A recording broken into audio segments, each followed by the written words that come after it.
اگر کوئی خدا کی قسم اٹھا کر کہے کہ اب میں فلاں سے بات نہیں کروں گا، اگر بات کرنا چاہے تو کفارہ کیا ہوگا؟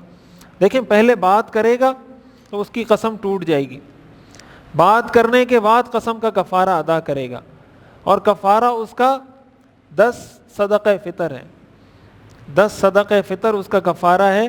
صدقہ فطر تقریباً 100 روپے ہے، تو 10 صدقہ فطر کسی کو دے دے گا تو اس سے اس کا کفارہ ادا ہو جائے گا، لیکن یہ قسم توڑنے کے بعد کفارہ ادا کرے گا، قسم توڑنے سے پہلے نہیں۔ 5 تولہ سونا ہو اور 50,000 نقد ہو تو کیا زکوٰۃ فرض ہوگی؟ جبکہ روپے میں سے اکثر پیسے خرچ بھی ہوتے رہتے ہیں۔ جب نقدی آپ کے پاس ہے تو زکوٰۃ اس پہ فرض ہوگی۔ شکر ادا کرنے کا بہترین طریقہ کیا ہے؟ دیکھیں شکر ادا کرنے کا بہترین طریقہ یہ ہے کہ انسان اللہ کی نافرمانی نہ کرے۔ جتنا جسم اللہ نے دیا ہے، آنکھیں، کان، ناک، زبان، ان کو اللہ کی مرضی کے خلاف استعمال نہ کرے۔ کہ آپ کو کوئی پیسہ دے اور اس پیسے کو آپ اسی کے خلاف استعمال کریں تو اس سے بڑی ناشکری کوئی نہیں ہے۔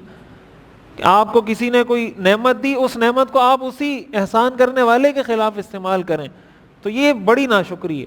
زبان سے بھی انسان اللہ کا شکر ادا کرے، الحمدللہ کہے، ناشکری نہ کرے۔ بعض اوقات لوگوں سے پوچھتے ہیں بھائی حالات کیسے ہیں، کیا ہے؟ وہ کہتے ہیں بس گزارا ہے فلاں فلاں۔ یہ ناشکری کے کلمات ہیں، ان سے بچنا چاہیے۔ کوئی پوچھے کیا حال ہے، اللہ کا شکر ہے۔ ہم نعمتوں کو بھول جاتے ہیں، جو تکلیف ہوتی ہے اس کو یاد رکھتے ہیں۔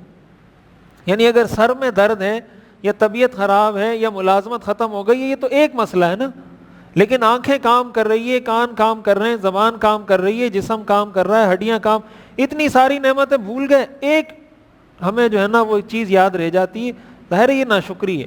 زبان سے بھی انسان کو شکر ادا کرنا چاہیے اور اپنے عمل اور کردار سے بھی۔